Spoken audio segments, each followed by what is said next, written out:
FAVMI presents Unfolding Mental Illness, hosted by Saraswathi Suresh.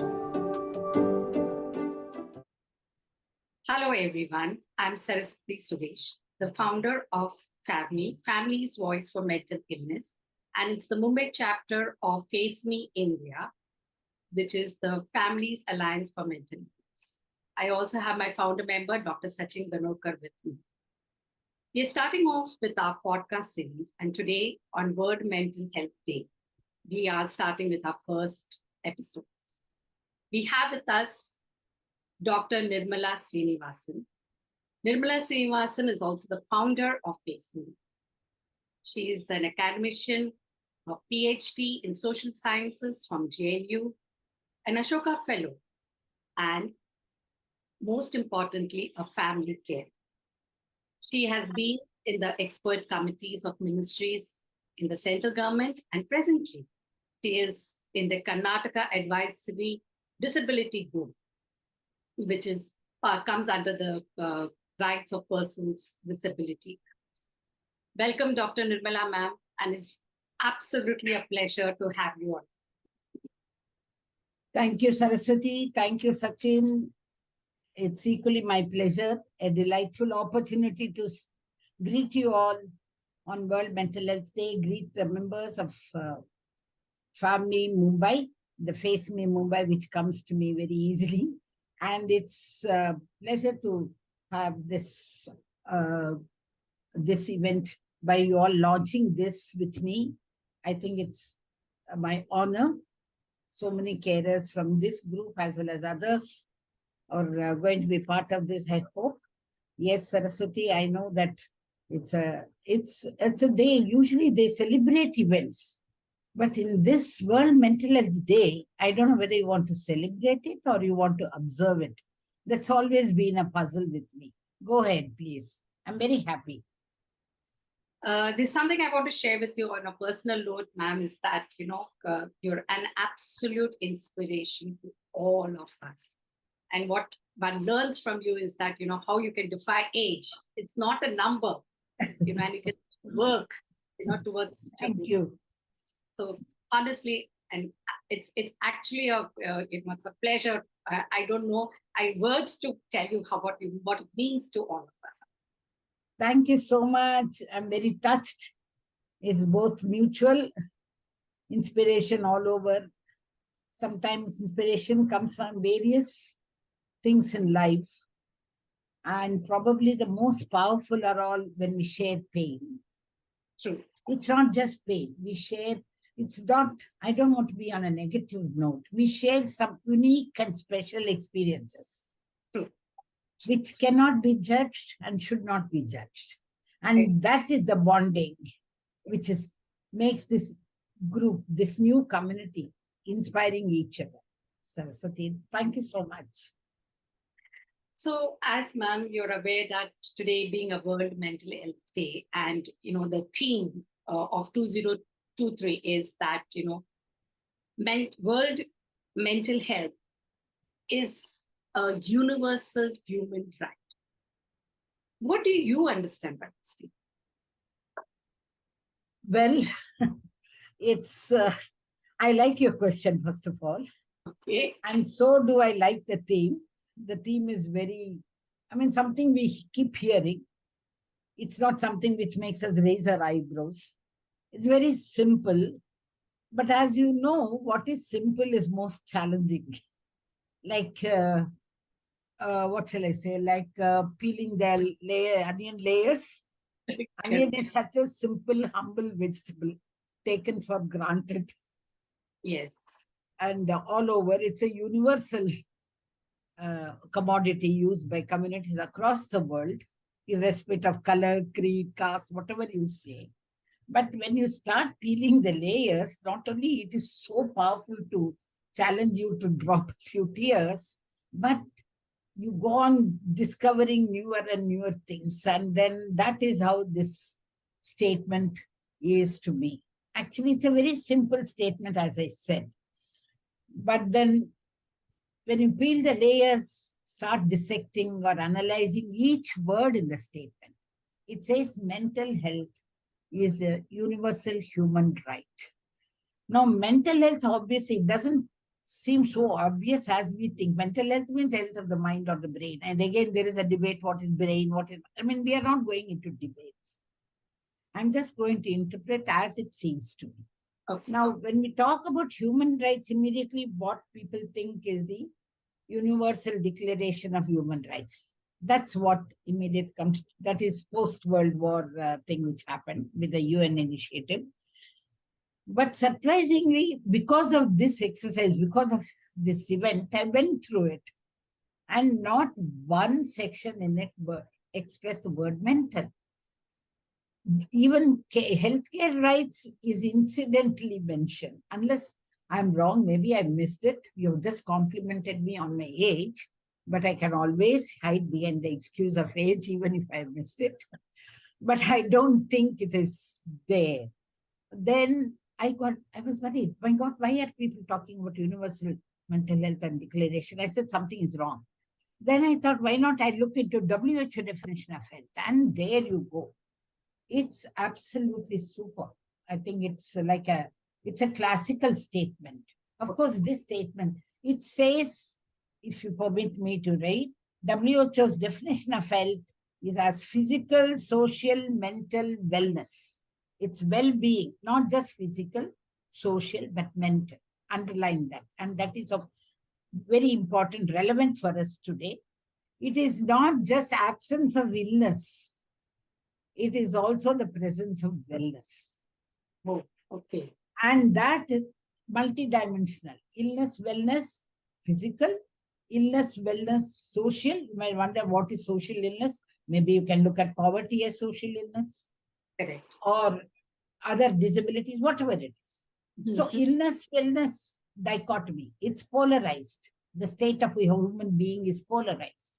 Mm-hmm. You are not just well, but you are, even if you say, oh, I'm doing fine, I have no problem at all. But something from morning, I don't want to move out. I feel like sitting here. I have no temperature. I've checked my fever, everything, but I don't even get up. I don't feel like getting up to make a cup of tea. So you are not ill as you believe it. You are perfectly well, but then you are not well either. Yes. So is it a continuum? Is it a dichotomy? Now, these are all for intellectuals to decide. As far as I'm concerned, this statement of WHO, mental health, is very important. Let us underline it. It completes, as you say, there is no health without mental health, one of those cliched responses of WHO. So mental health, when they say, is it's a complete state of being. Yes. Complete state of becoming what you are. Being and becoming what you are. That's very important. Now, what is this universal right? Now, universal, we know all across all age groups, color, community, caste. But most important, across all neurodiversities. Neurodiversities are biological differences, behavioral differences. There are so many other components and elements of neurodiversities. I won't go into it. I'm not also an expert on it. But basically, biological and behavioral differences, which occur beyond social differences, beyond medical differences.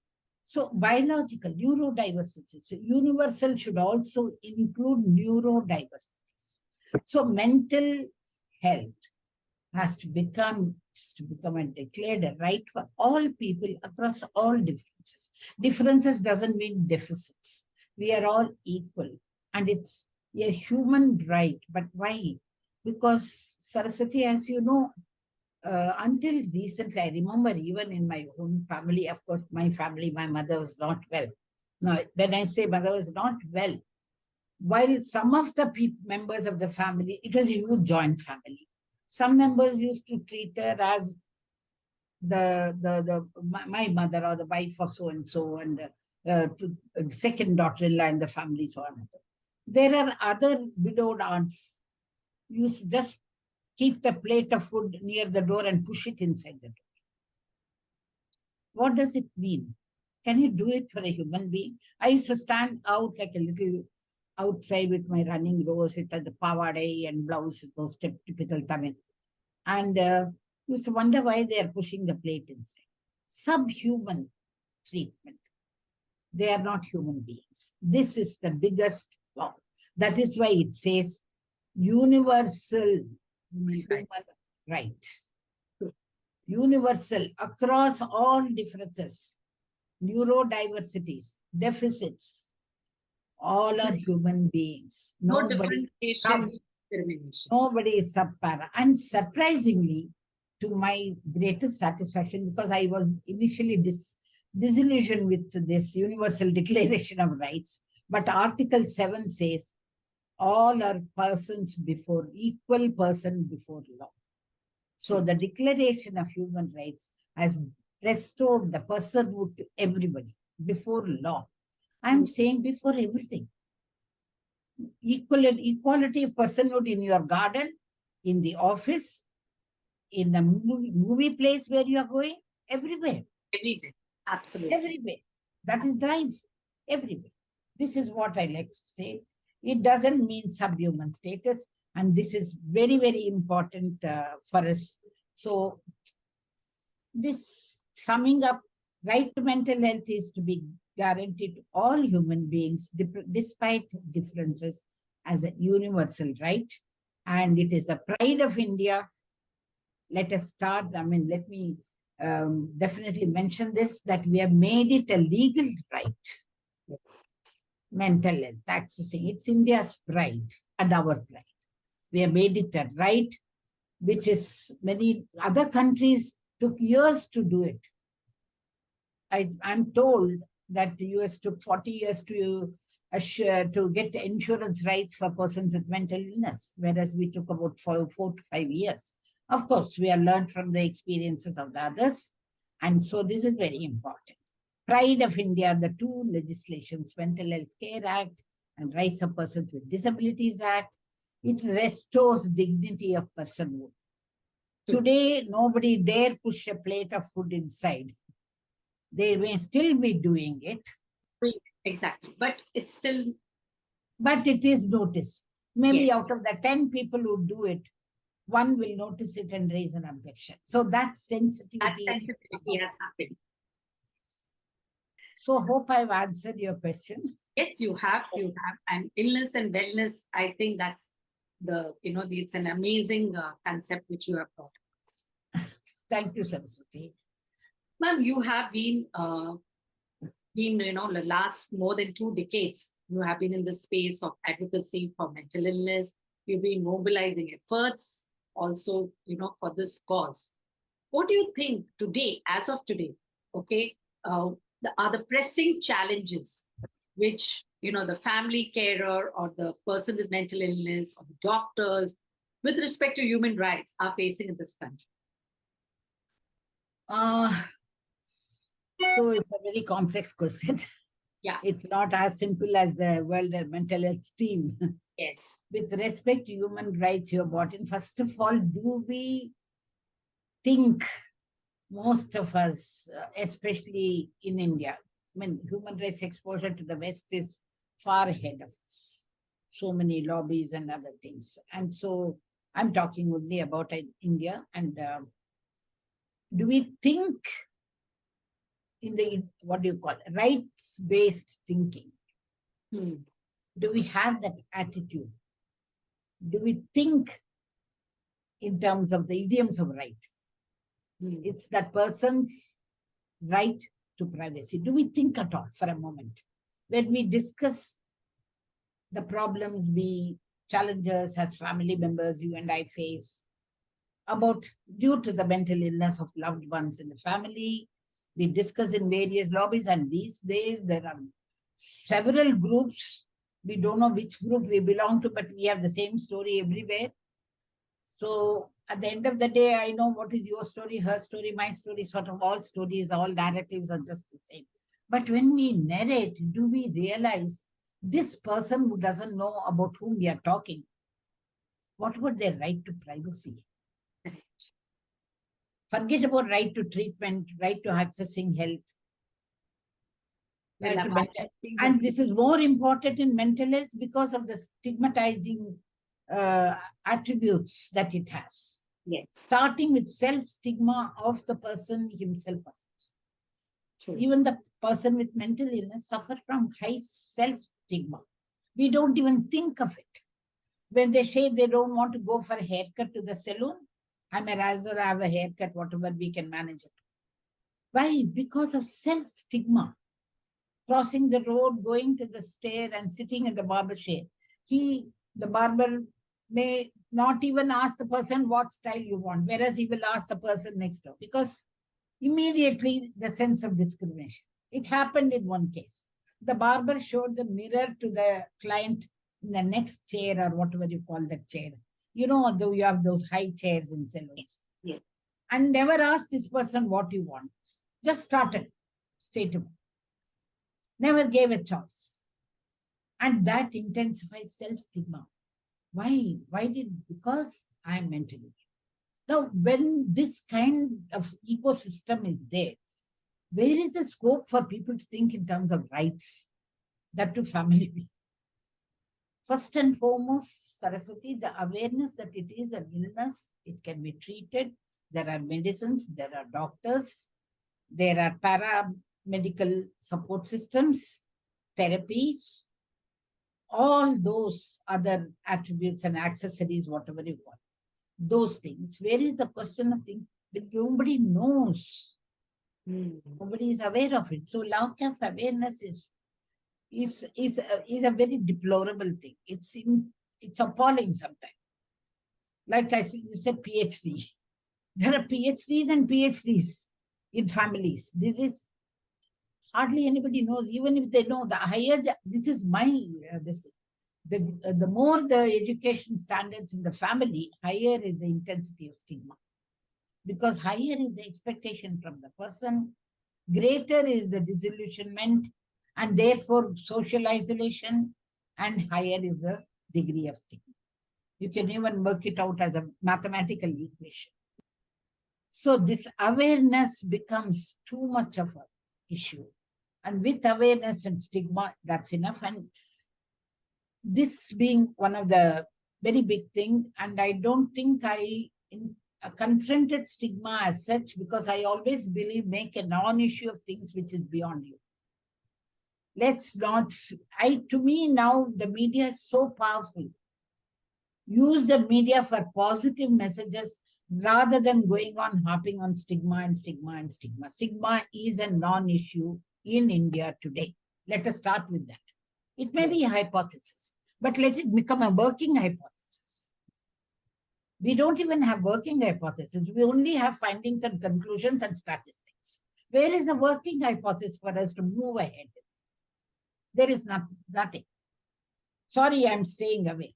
But one important thing with the pandemic, which to me is like a watershed in mental health, in the history of mental health, and especially mental illness.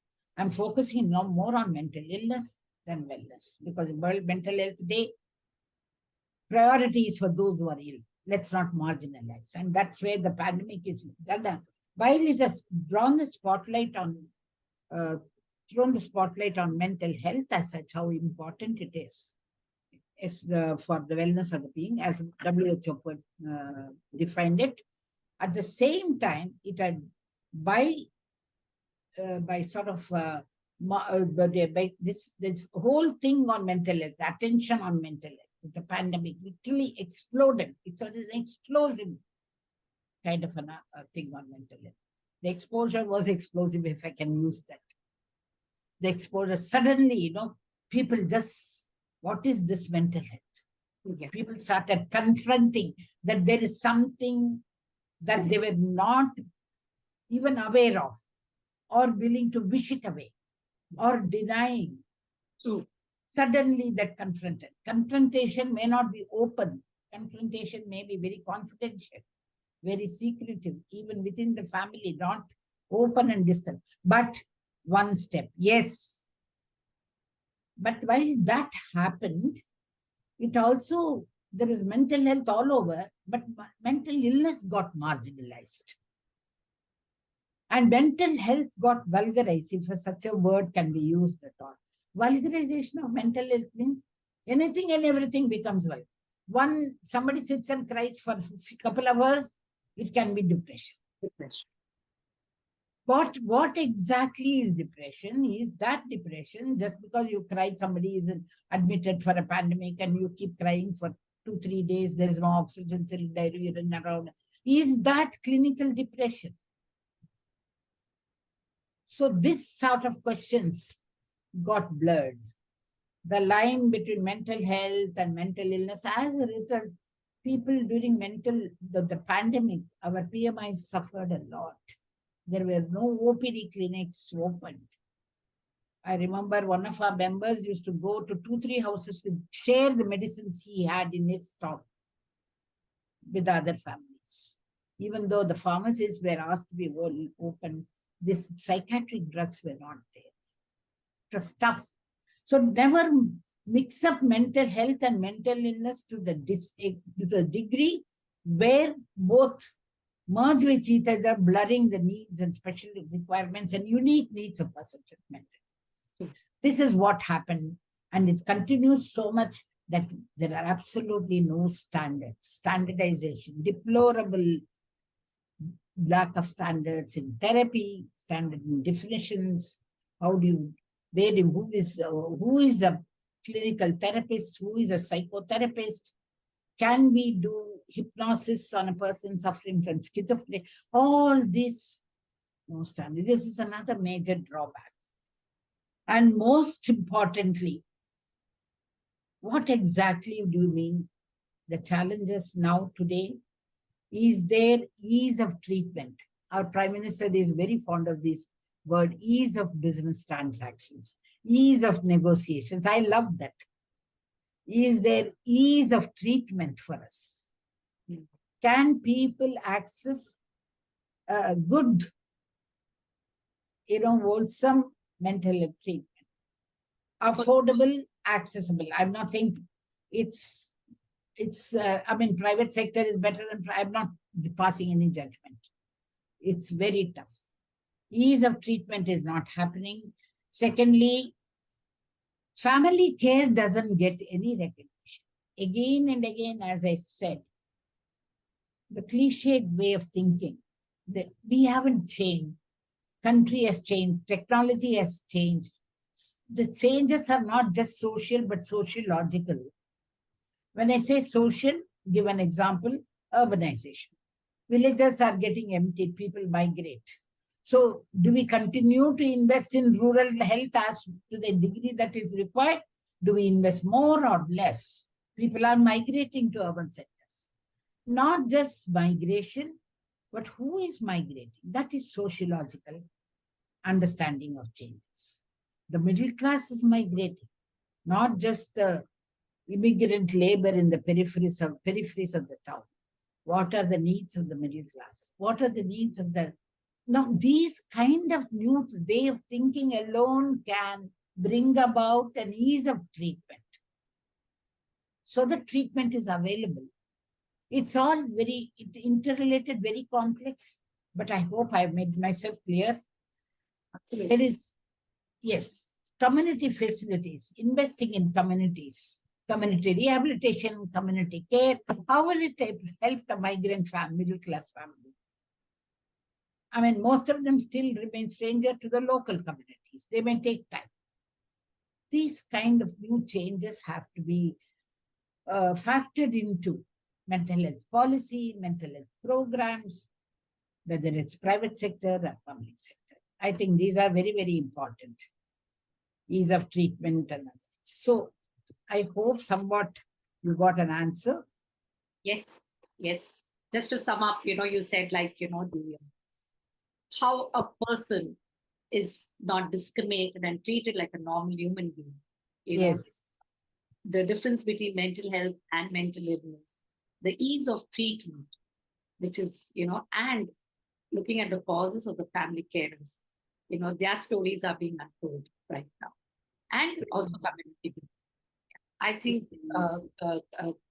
yes, these are the some of the pressing challenges which one is facing. to remove this discrimination, okay, or ensure that availability of treatment and etc. is available, on a holistic mechanism. Besides that, what do you think should be made available in our country today? Again, so many things. Yeah. As you know, health is a state subject, and each state, it is also caught up in the political economy of the state. Not just health is an isolated subject. No, health, disability, education is part of the wider nexus of political economy. Which party, which government. So let's not go into all that. So because of this federal system, and it's a very beautiful arrangement, the democracy that we have, a very healthy system. But to make things available, we have to really do it on a war footing, Saraswati. And I've always been working, I don't know how far this is practical. I've been thinking we should have a national mental health corporation, not just a commission. A corporation has fundraising abilities, like a corporation they had for HIV/AIDS. Like the TB control program. Just by saying mental illness is non-communicable disease, we don't achieve much except budget allocation 0.002 or 5. That's all it helps. By the way, I wonder whether it is non-communicable disease. Sometimes that's a different topic altogether. But then National Mental Health Corporation, I think one centralized body which has fundraising capabilities and which probably straddles across various ministries and departments, so that disability is in one ministry, illness is in another ministry.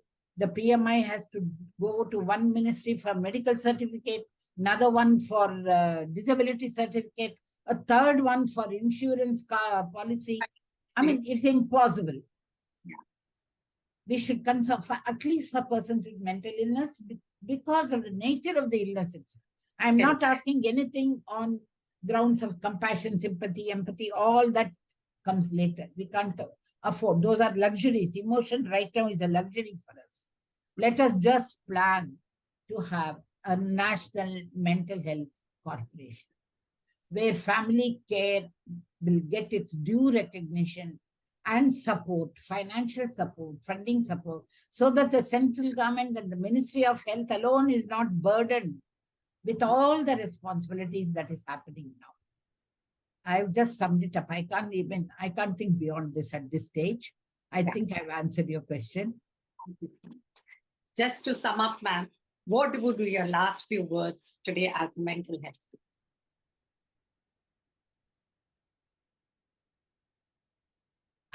Can you please repeat? I said to sum up, some break in words you would like to tell all of us on this day of World Mental Health. What do I like to say, all of you, on World Mental Health? Denial is our enemy. That's all I can say. Fantastic. I think you summed it up beautifully. Yeah. Thank you so much. And looking forward to having many more episodes with you. And thank you. Thanks a lot. And I'm wishing my sincere wishes for all of you to have a happy journey ahead. We are still looking forward to that miracle drug which will help the loved ones in our families. Have a great day. Have a great mental health week and month ahead. Thank you, Sachin, and bye. Thank you.